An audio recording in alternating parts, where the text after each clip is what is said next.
folks, Cole here with the Survival of the Fittest podcast. Casey and I are really pleased to present the next string of episodes on the topic of the fight against human trafficking. This is a trigger warning for those tuning in that the discussion of CSAM, although details are spared, that is very much a part of human trafficking. The guests that we've brought on to this show are one, Tyler Schwab, who is the president and founder of Libertas International, and two, Jake Ostler, who, along with Tyler, has extensive experience and knowledge about the fight against human trafficking. This was a long interview at its core. We decided to go ahead and break this into 4 parts, not only to help you as the listener stay focused and engaged in the material, but also be able to have it be more consumable so that you can have it broken up and that you will tune in and hopefully share this. So in the beginning, we're going to talk about an overview of human trafficking. We're going to talk about intervening human trafficking, the aftercare for the victims, and then the 4th and last episode in this series will be about the prevention of human trafficking. We hope that you can have an open mind to this topic, as well as hone in your passions for how to fight against human trafficking. We appreciate your viewership. We had an interesting conversation during the break. Do you want to intro that conversation, or do you want to bring that up later? We'll bring it a touch later. Okay. So given just respecting everybody's time, we're going to transition to talking about prevention. So briefly, I'll ask the same question just to kick it off. And then there's a couple things that we're talking about prevention by not only getting the criminals arrested, but convicted, and what that does to prevent human trafficking to happen, but also the awareness side of involvement with pornography. What can you do as a parent? Like very briefly, those I feel like I'll touch in prevention wise. So I asked it on the first for intervention and aftercare. Why seems obvious, but why might prevention be the most important part of the fight against human trafficking? If somebody were to make the argument, what would be their strongest point that would make prevention the most important part? Yeah, well, so there's someone that I really respect in the movement. Her name is Dr. Sandy Morgan. She's the head of Vanguard University's anti-trafficking certificate, and she believes that prevention is the most important thing. How do you prevent someone from falling victim of human trafficking? How do you prevent all this from happening? And I think it's a really valid question to ask. I think it's the most important, but I don't know if anybody knows how to do it correctly. And there's a couple reasons for that. I'll give you 2 examples just off the top of my head. One is it does not get enough funding, because prevention, like me and Jake, us 4 in this room, were prevented from being victims of human trafficking. But how? How did we not end up being victimized? There's a lot of conversation that goes into that. And in the 3 pillars that we talk about of intervention, aftercare, and prevention, there's one of those, and excuse my language, but there's one of those 3 that's a lot less sexy to donors than the others, and that happens to be prevention. Prevention gets little to no funding compared to aftercare and intervention. And 2, I don't know if people know how to do it quite right, me included. So when Libertas first started, we identified a village where sexual exploitation was rampant. Every girl in this community was being exploited. So we picked 25 girls ages 14 and under that we were going to invest in their education, get them in school, get them their school supplies, get them aware of human trafficking, in hopes that we could save these 15 or 20 girls. And 10 years later, 19 out of the 20 were sexually exploited. And the one that wasn't was because she moved out of the community. So sitting introspective of well, where did we go wrong in that? Because we invest in education, we helped them understand what human trafficking was, we paid for their school, but they were still sexually exploited. And so the conversation that I have, with my peers is it a question of poverty? Is it a question of culture? I think both those questions are valid, and there's people working on that. And I appreciate they are, because I think prevention is such a key component to this fight. but I'll be the first to know I don't know how to do it as well as I probably should, or as well as I don't think the movement as a whole knows how to do it quite right, because everybody has all these different opinions. There's so many vulnerabilities. There's so many. Like if you can somehow invest to make people less poor, like that's going to be a massive prevention. And so how do you have discussions with different politicians? Like how do we make a less poor population so that people can't exploit Fix that the vulnerability? economy? Yeah. Jeez. And that's something that I think we can look at prevention where, like the economy, for example, when people get involved in politics to better the economy, to make people less poor, to make it so more people have money in their pockets, that's a form of prevention, because you're helping remove a vulnerability that a lot of these people have. And so like with Libertas, like coming full circle, what we've seen as the best prevention is a good prosecution. It's not perfect. And I had a lawyer on my I'm having a lawyer on my podcast that hasn't come out yet that tells that we'll never legislate prevention. We'll never prosecute our way out of this problem.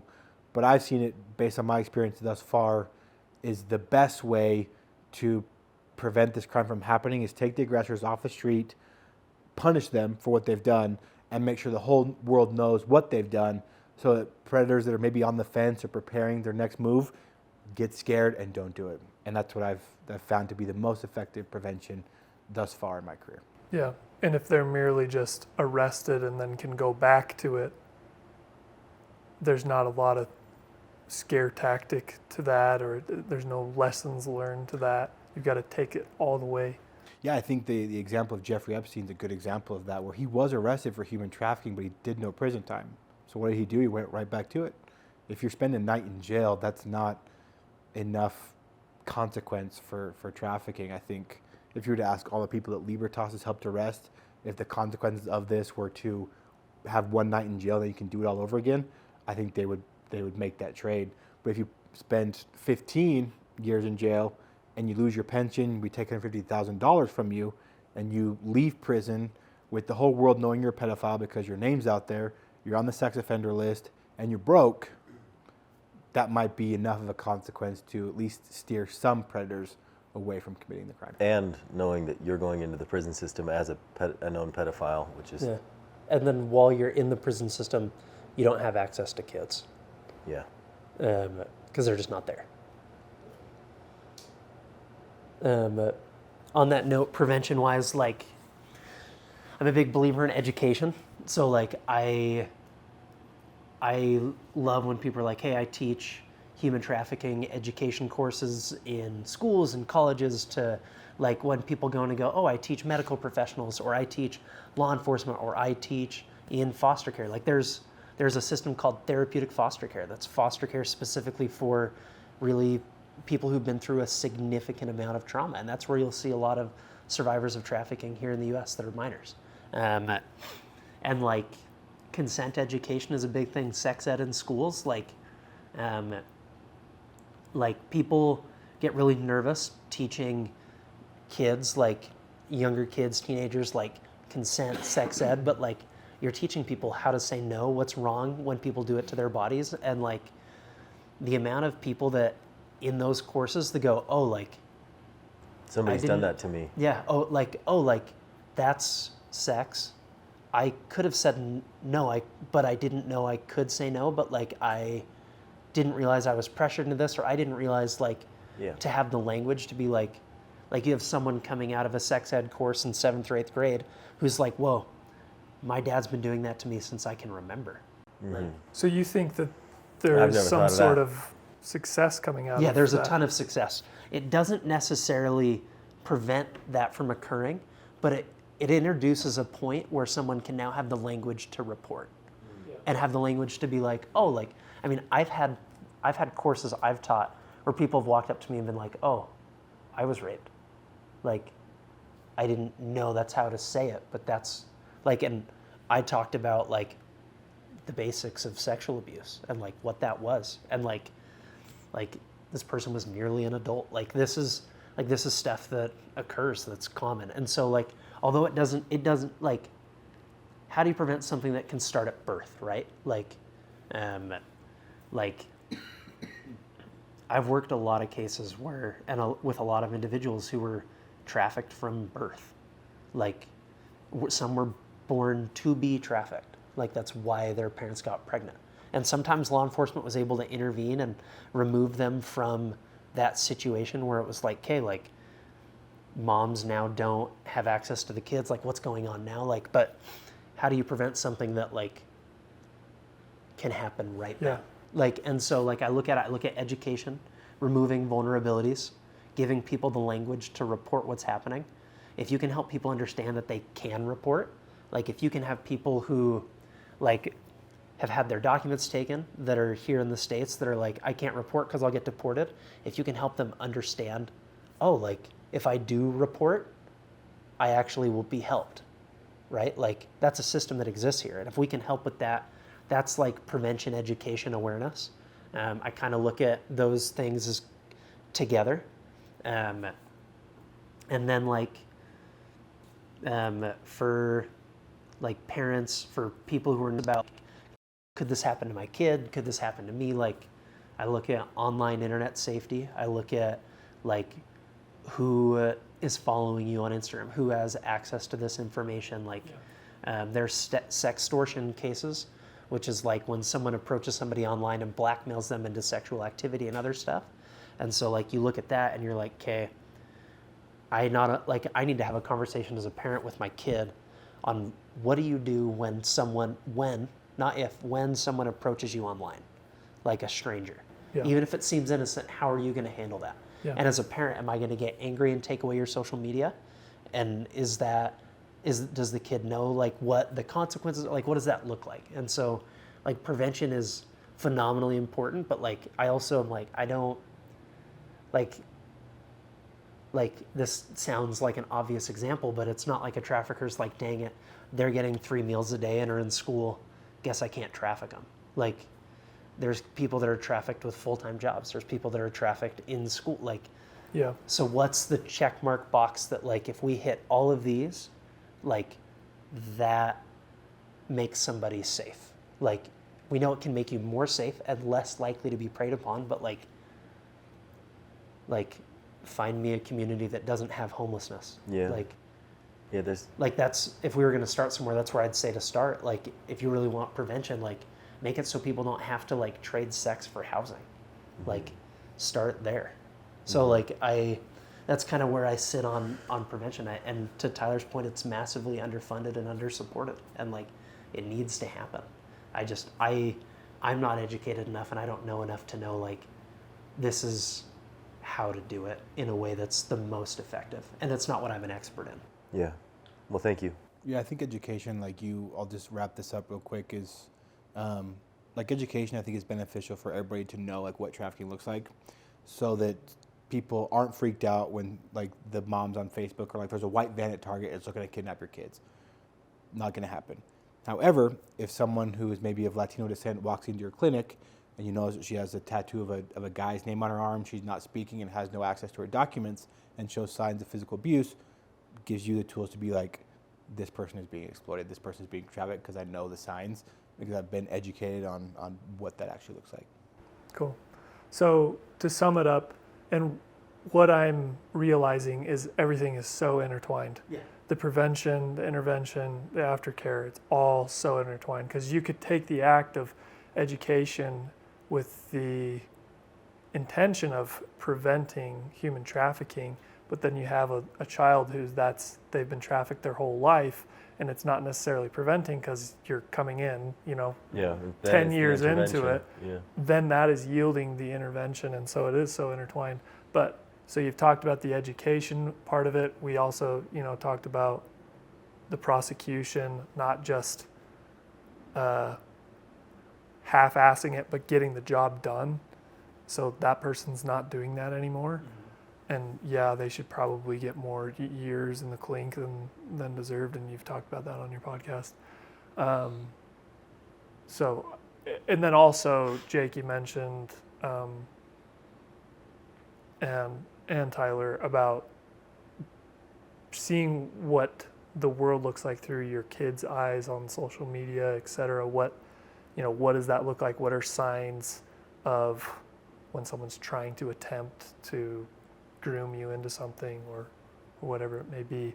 I think another one to bring up, which a lot of people will say that they're uncomfortable about it, but as far as I know, is a very common thing, which is pornography.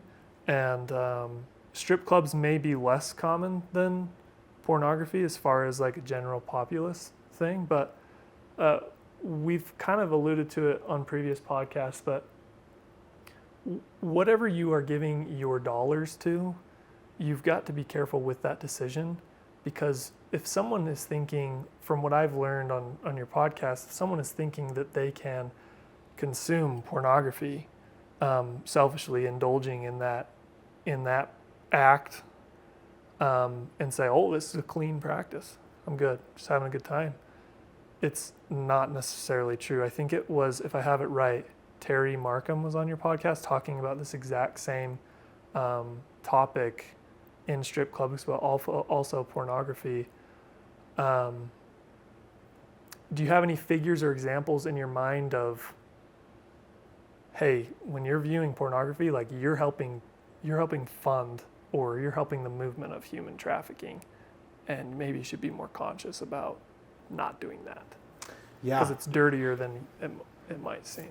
Yeah, Terry taught me a lot about, because she had done so many of these strip club outreaches, and like I used to think that strip clubs were a normal thing, and that it was not, there was no seedy underbelly at all. It was just people doing what they want to do, and like obviously I don't want to participate, but it's just people. And she's taught me a lot of just how often that happens, even like here in the United States. I know that the strip club trafficking happens in Colombia and Thailand and all these different places. And she had done outreach in places like Casper, Wyoming, or San Antonio, Texas. Like, you know, Casper being a small city and still has trafficking there, where there are these strip club owners that don't allow girls to leave, that take all their money, and that threaten them with violence if they don't agree to do whatever the client wants. And it's happening in a place, you know, as small as Casper, Wyoming. It's as a society, like, are we really willing to give our daughters, our women, that this is a legit option of work? Like, I think the world, these women, you know, we're filming this on International Women's Day, they deserve better than that as an option for them to make money. And in pornography, I would say out of the survivors that call Libertas home, at least half have been exploited in pornography, that have had their abuse filmed, and some of it's published on the dark web, but the majority of it is on Facebook, Instagram, Snapchat, Pornhub, all these different websites. And so if someone is going on to Pornhub every day, for example, more likely than not, you've consumed someone's worst moment. You're contributing to funding these companies that give zero regard on where these videos come from, as long as they make money. That these consensual acts you think you're watching, there's actually someone behind the camera with a gun that says, you pretend that you like it, or I put a bullet in your leg. And so like the girls at Libertas, there's around 10 of them who are suing Pornhub based on the abuse that Pornhub has hosted during these assaults these Americans perpetrated, filmed, and then uploaded to the internet.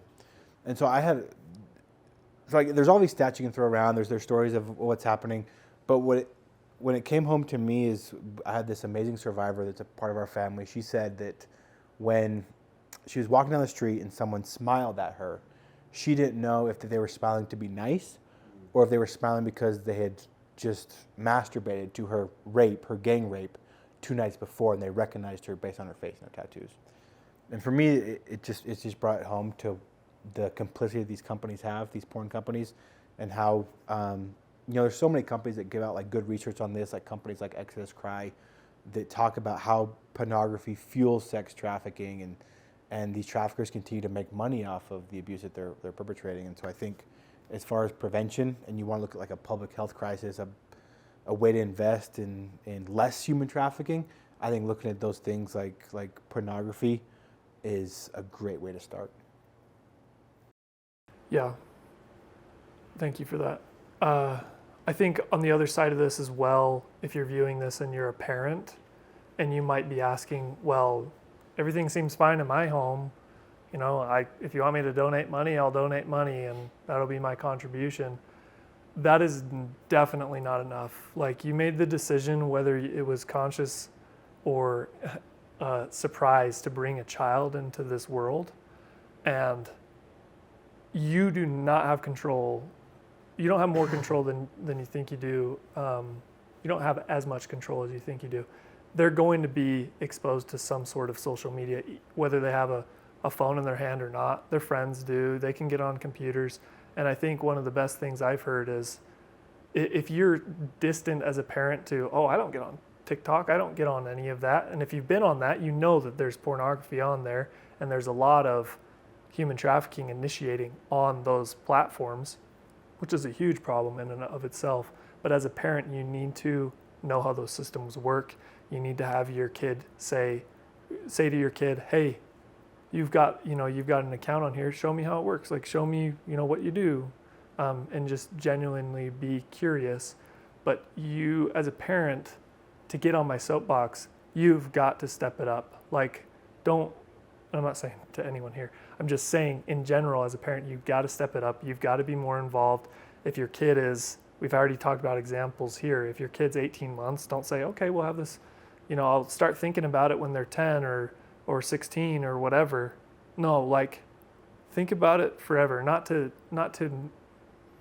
scare you or, I guess scare you, but this is the world that we live in. So if you want to be a parent that's preventing your own child from being exploited online, then keep them safe. Know the game that they're trying to play and be more involved. And on the pornography note, like Tyler talked about, like many of our clients, just in general, there's no way to know, even if what you're looking at looks consensual, there's no way to know that off screen it is. Like, there's no way to verify it, and there's enough that we know is non-consensual. And even like for my experiences, and tell me if yours are the same, but like even if we have a client who's like, hey, that video's of me, and we send an email to those porn companies, it usually doesn't come down. Like, they usually are just like, okay. Like there was a survivor who was in an article who talked about how she said, in the video I scream no. I told them I was underage, like I told the porn company this, and they wouldn't remove my video. Like, so like it's not like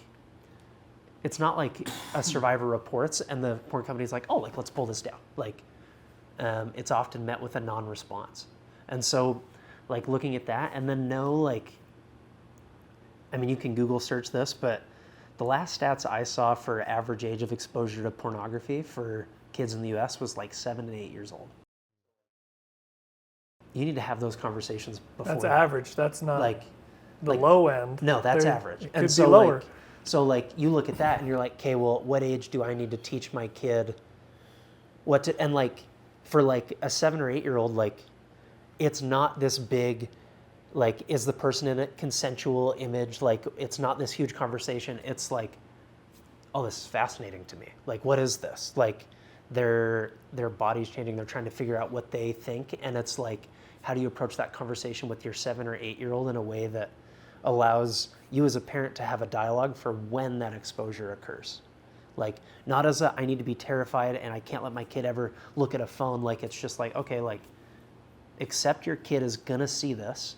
How do you as a parent want to be integrated with your kid when that occurs? And like, what do you want them to feel comfortable talking to you about? And like, what do you want them to know about the truth of that? Yeah.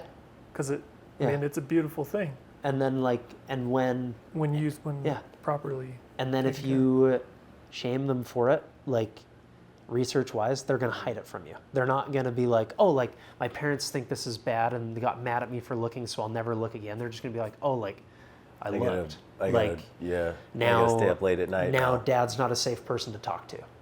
Versus like, hey dad, like this happened. My buddies were looking at this. Like I Googled this. Like, can we talk about it? Like there's, like make yourself a safe person for your kids to talk to.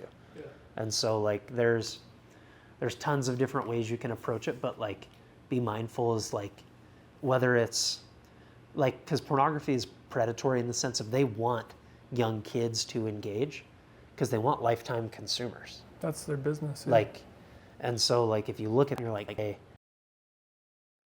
Like there used to be gaming websites that were all kids games that would link to porn when you opened them. Like we know that stuff has always existed. And so like when you look at that, it's like, okay, I need to be involved when my kid starts to encounter this. Yeah. So like, yeah, those are my pornography thoughts. And for heaven's sakes, don't just turn on a screen and put it on YouTube Kids or whatever, Netflix, and just think, okay, I can leave them in this room and I can go do what I need to do. Like, stop thinking that.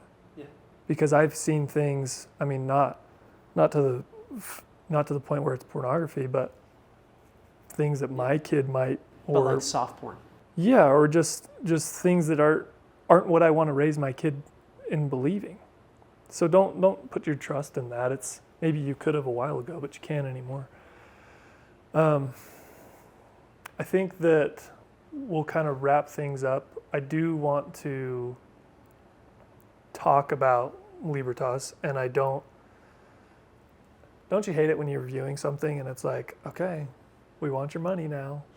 You know what I'm saying? Yeah. So I get that might come off as a money grab, but really truly, if you're, in a side note, if you're viewing this and you're like, man, I had no idea about any of this stuff, kind of like with me, I've learned so much today. All of the resources aren't going to be from this podcast, and there's probably not an amount of resources that can be in the show notes of this podcast. So with that, reach out to us. We may be able to connect you with people like Tyler and Jake, and they might know more people if you're interested in, well, how can I have that conversation about pornography with my kid? I bet there's a resource out there that can help learn that. Or hey, I am a victim of human trafficking. I'm viewing this. I was looking keywords up on YouTube and I found this podcast, and now I feel empowered that I should say something about this. Reach out to us and we can, there's got to be something we can do. There's no like exact rules that we have to follow. The goal is let's take care of it. So to wrap up, we always do like a shameless shout out on our podcast and talk about, sometimes it's just about stupid things that we think are cool products, but obviously on this conversation, we've talked briefly, and if you listen to your podcast or listen to Tyler's podcast, you'll know that your donor money is going to something as simple and as impactful as putting the gas into a truck to get the interveners there and on the scene.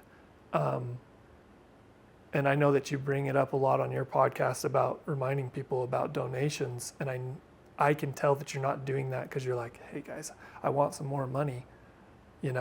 What do those donations go towards? Like, if you could just rattle off a list of someone who might want to contribute to Libertas. Yeah, so I will pitch Libertas shamelessly as far as like, please give us money.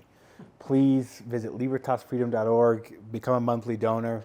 Because like those, and I always pitch the number $25 a month, because $25 a month, just the $25 a month, $25, essentially, I think the best example that I can think of is when a survivor needs help and she's brave enough to disclose the worst thing that's ever happened to her, that money gets her into the Libertas family. What does that mean?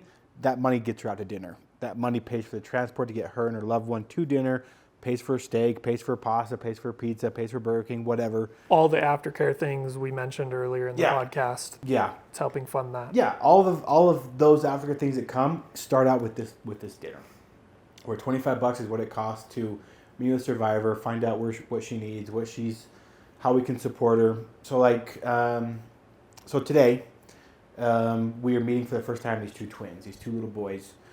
And so these two little boys have a thing for Burger King.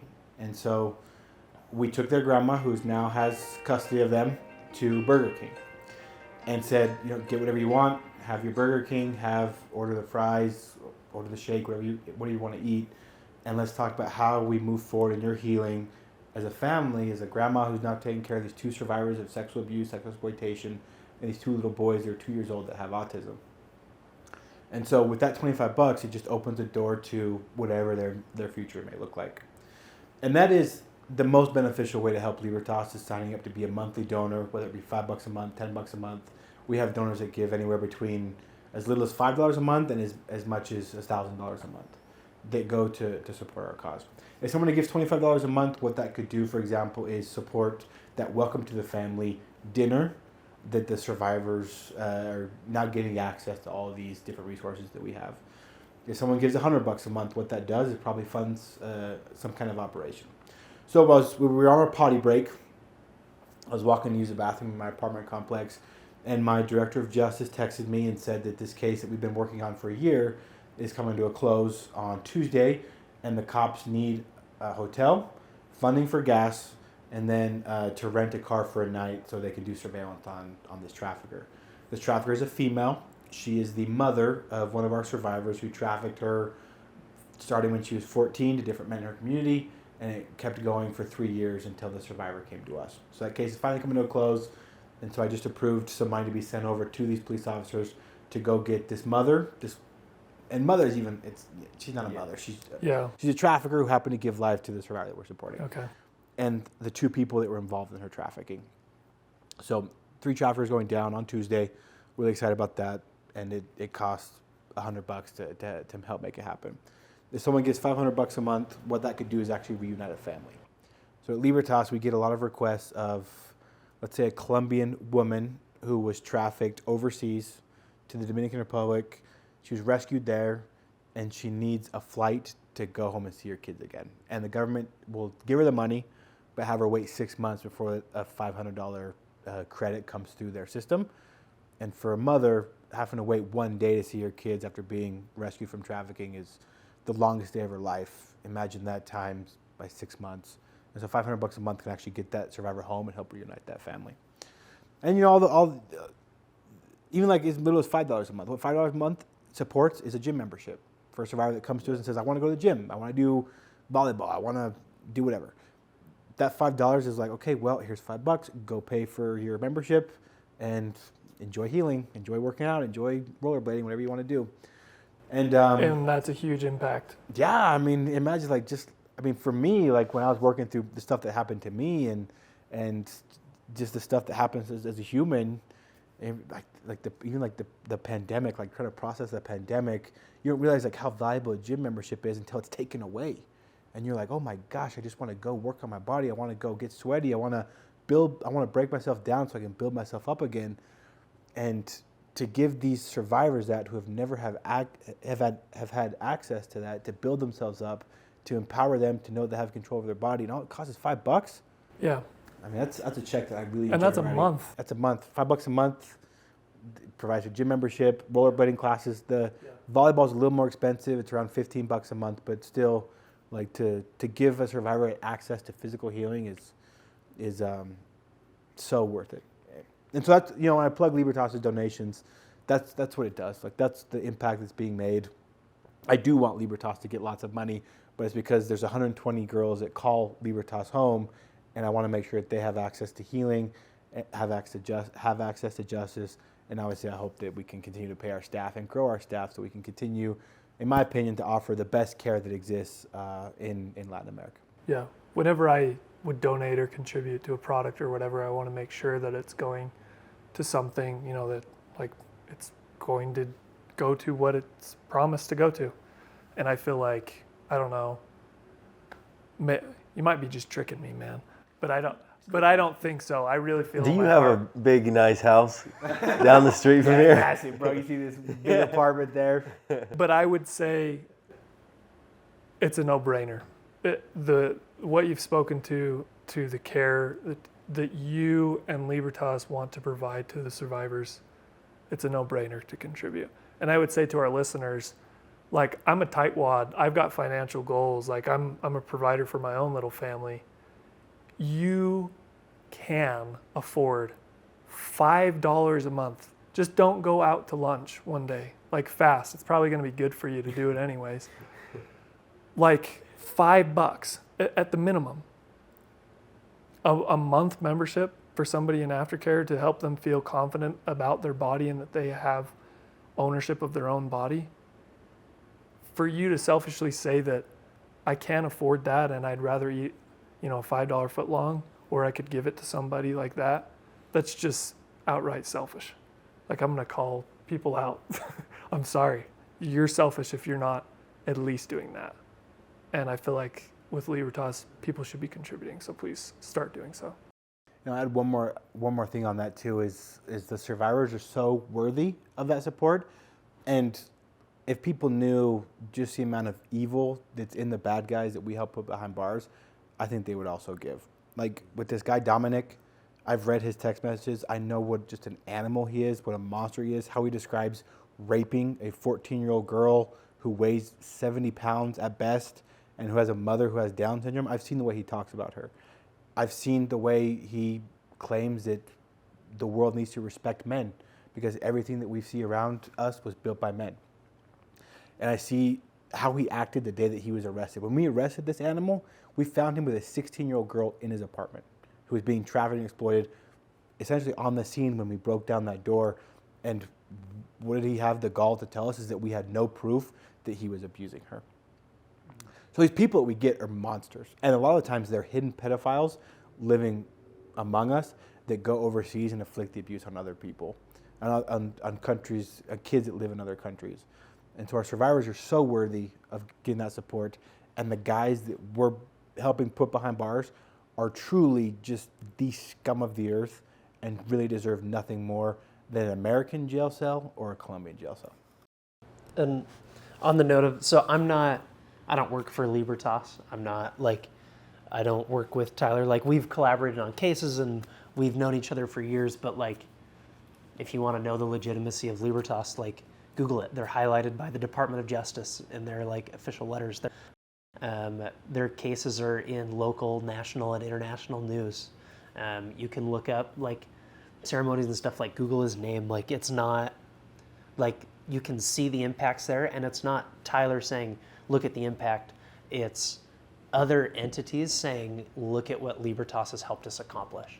Like, and that's collaborative, that's beautiful, and it's not like Tyler's out there being like, hey, like we're doing this by ourselves. Like, even earlier when he was like, yeah, my company earned that medal, I didn't. Like, you look at that and you look at it and you're like, okay, that's how you can help verify an organization that way. Look at what other people say about them publicly.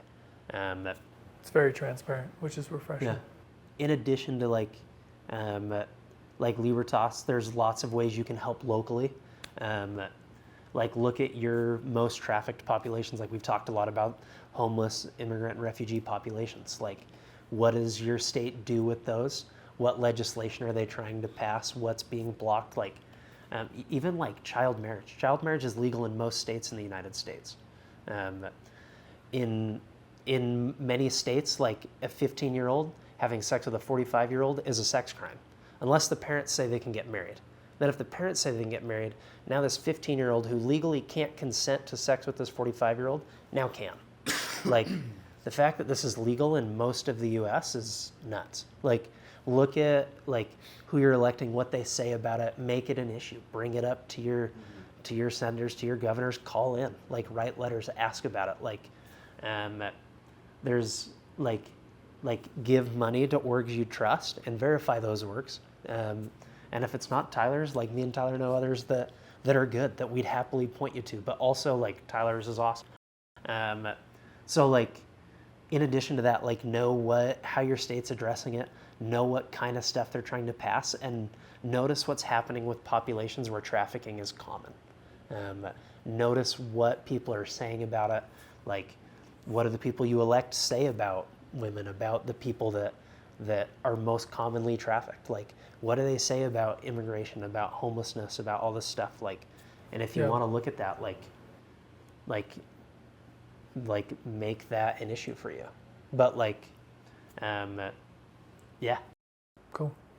And support your podcast, Libertas International Podcast. You can find you on YouTube, Instagram. Give them a follow, subscribe. Yeah, those are some awesome free ways to do it too. Like, follow us on Instagram, Facebook, TikTok, Twitter, X, LinkedIn, like all these free ways to do it. And like, I'm sure that like helps you guys too, like leave a review like on the podcast if you enjoy it. And like, and I'm really aware that our niche may not be everybody's niche, but on my podcast, there's so many amazing experts that come in, that people like work in Mexico or Ukraine or Israel that are doing amazing things with survivors of trafficking in those regions too. And so it's a great one stop if you don't want to get to Libertas, or if you're looking for somebody else that works in another country, it's a great shopping point on where to give your money on people that are doing real impact. Cool. I think we'll hit our last call, so maybe just like one sentence. If you have one, you can pass. If you don't, maybe one sentence or two, keeping it brief, on something that didn't get brought up, or something you'd like to plug, or anything like that. I'll start. We'll just go around. Our podcast, I feel like my sister texted me and was like, "Oh, you're just a podcast that talks about normal, everyday things, looking through the scope of cavemen." Because we often do, when we're talking about survival of the fittest, we look at ancient history and how they survived and how we can adapt today. And this conversation today is about survival. And in my opinion, it's the biggest, should have said this at the beginning, and I regret not doing so, but it's the biggest problem in the world, in my opinion. And there are people that can't survive on their own. They're victims of this abuse. And through prevention, through intervention, aftercare, through organizations like Libertas and others, you can help somebody survive. And I don't think that any amount of, even the littlest amount of effort is going to help move that needle toward having less of that occur in the world.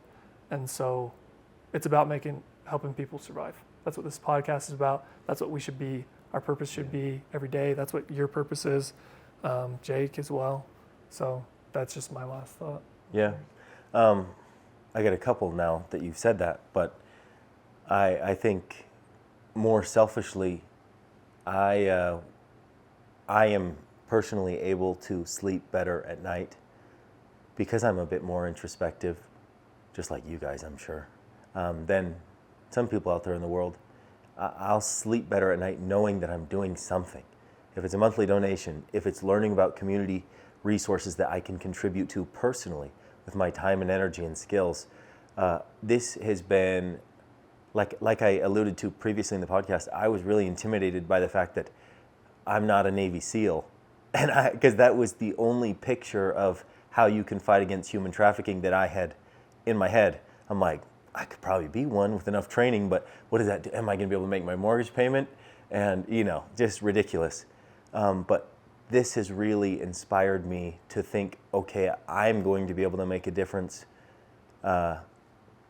And I think that emotionally, what that does for somebody to know that they're going to contribute to the greater good of society and humanity, that is thriving for me. And I hope that other people are able to get that this life isn't, you can look at this selfishly and say, I want to help because I want to be able to sleep at night knowing that I'm not just ignoring these massive, horrendous crimes against humanity. And so selfishly, I think that's a huge motivator for me. I want to look at myself in the mirror and know that I am not ignoring, because I'm not the type that can forget that this is happening. I'm not ignoring a massive problem, and I'm instead hopefully going to be part of the solution. Cool. A quick thought on what you said, and then I'll say what I was originally going to say. But there's a place for you in the anti-trafficking movement, regardless of where you come from. Some of my heroes in this movement are school teachers, are accountants, are law enforcement, are social workers, are nurses, are stay-at-home parents, whatever that looks like. There's a place. It's just figuring out what that's like for you. And the thing I was originally going to say was someone this issue or a variation of this issue is touched in your life. You just don't know who they are. People who've been through severe sexual abuse. Whether they've told you or not is not up to me. But I still have people that tell me stuff that I'm I've known you my whole life, or 15 years or 10 years, and I do this for work. I talk to survivors of sexual abuse for work, and they just barely tell me. Know that you already have survivors in your life, and you're not necessarily going to know who they are. So when you're interacting with, taking care of, and loving on the people in your life, like this issue, whether you know who it is or not, like at least sexual abuse has touched somebody in your life. Like, and so like you've been interacting with survivors of sexual abuse your entire life. Like you've probably interacted with survivors of human trafficking. Like, and just know that as you're going through your life, and just be like be mindful of that with how you treat people, how you talk about the issue, what you share about the issue, like all that kind of stuff. Just be mindful that like there's people that if they were like sitting with me and Tyler and they look just like us, like you'd never know. Like it's not like I meet with clients and I'm like, oh yeah, you look like you were trafficked. Like they look the same as us. Like, and so when you're interacting with people in your life, just know that like you're interacting with people in this space. I guess my last thought, like I was trying to think, like you guys were talking of like, what could I say for a last thought? And I settled on a very special 16-year-old that was texting me earlier today. She was trafficked starting at age 11. She's been abused by around 7 Americans, 3 of which are in jail, but we're still going after the other 4 that are not in custody yet. And the world came to know her as the girl from the video, because there was an MMA fighter. I haven't touched on this case yet, but there's an MMA fighter who, his name is James Schulte from Scottsdale, Arizona, legally changed his name, piece of shit, to James Bond. And what he did is he raped his way across the world. And we estimate that he has around 110 victims across the whole world. We are aware of 13 in Colombia, 1 in Brazil, 1 in the Philippines, and 1 in the United States at this current moment. And the world they knew what was happening to this little girl because she became known as the girl in the video, because he abused her, he filmed it discreetly, and then he uploaded it to the internet. And so when she first came to us, she'd been through a lot. She had attempted suicide twice because she didn't see a way of not being the girl from the video. Now the whole world knows what's been happening to her. And so we took her in. She's been nothing short of just an absolute delight. She's a great kid. She's incredibly smart. She's worked really hard in healing, physically, mentally, emotionally, spiritually from what's happened. She's collaborated now that 3 of these guys that abused her are now in jail, including James Schulte, James Bond. And we were texting this morning, and she sent me a selfie, and she's in her school uniform. She was like, I'm really bored, I'm in math class, but I'm really excited because I have a date tonight with this really cute 15-year-old boy from my class. And I was texting her, I was like, and I'll use a fake name, I'll call her Katie.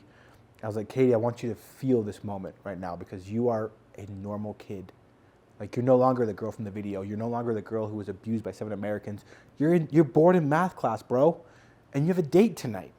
Like, you are a normal kid now.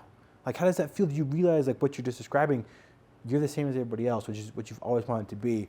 And she was like, oh, I didn't even realize. Like, it happened so gradually that I didn't even realize that I was a normal kid. And she sent me a note that I saved, and it was like, I didn't realize that I was just a normal kid. I think I might die of happiness. And all of this, like these resources, this process, this year-long process of taking this survivor, supporting her in her healing, and going after the guys that hurt her, have resulted into where she gets to be bored in math class and gets to go on a date tonight with a cute 15-year-old boy. And to me, that is beautiful. Yeah. That she's been given back her childhood. She's been given a chance to just live a normal life, to be a kid, to mess up, to have her heart broken by this 15-year-old boy at some point, and to get a bad grade in math class to where she has to start paying attention.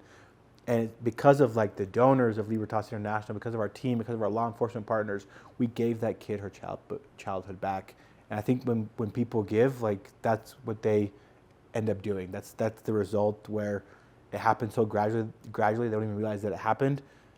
And like that conversation of just like, Katie, do you realize what you just described? You're a normal high school girl. Yeah. And to have her come that realization of that's where she's at and how happy she was that she's a normal kid now. I think that's beautiful. Yeah, it is. Thanks for sharing that. I think that about does it. We'll wrap it up. I'm sure this won't be the only podcast that we have. Cool. If you're cool with that, yeah, I'd love to. We'll probably touch base shortly. But I did want to say, a shameless plug for Casey and I on this podcast, Survival of the Fittest podcast, and I say it continually every single episode, is like, we're away from our family and our professions and our kids, and we're young dads, and yes, we really enjoy doing this. And even like today, I feel like I've gotten more from this than I expected, which I feel very thankful about, for you two helping us realize things like that. But we're trying to build something here, and we're not doing it to create any fame or profit. I mean, any profit that would come in, we just want to create better content and have these conversations to help open people's eyes to better health, better living, helping people survive, helping people that are in a position where they can survive themselves, and advocate for them, or help save them or rescue them in some sort of degree. That's the whole goal of what we're doing here. And if we ask you to just subscribe and like and turn on alerts, it doesn't seem like that big of a deal, even if you don't really want to, or are annoyed when people say that. Like, it is supporting us, and so that we can continue to do this, because we're just doing this on our own time and our own dime. So please do that. And if you don't do it, we're just going to keep asking until you do. So get over that. And, reviews, write a comment on any reels or shorts that you see, reviews on Spotify, and give us feedback too. Like if you have anything from this episode, or things you want to see, or episodes, interviews in the future, let us know. But thanks for tuning in, and thanks, fellows, for making this all happen. You guys really are the stars of the show. So and we're here to support, and anything you guys need us to reshare, or voices that need to be, raised of your survivors. If you ever see somebody who wants to share their voice, maybe we could be a resource to help them do that in any way that they would feel comfortable doing it. So, Awesome. Thanks, guys. Yeah, thanks, fellas. Thank you. Yeah, thanks for coming over, guys. Thanks for tuning in to this 4-part series. Please subscribe and hit the bell to be tied into the latest Survival of the Fittest content.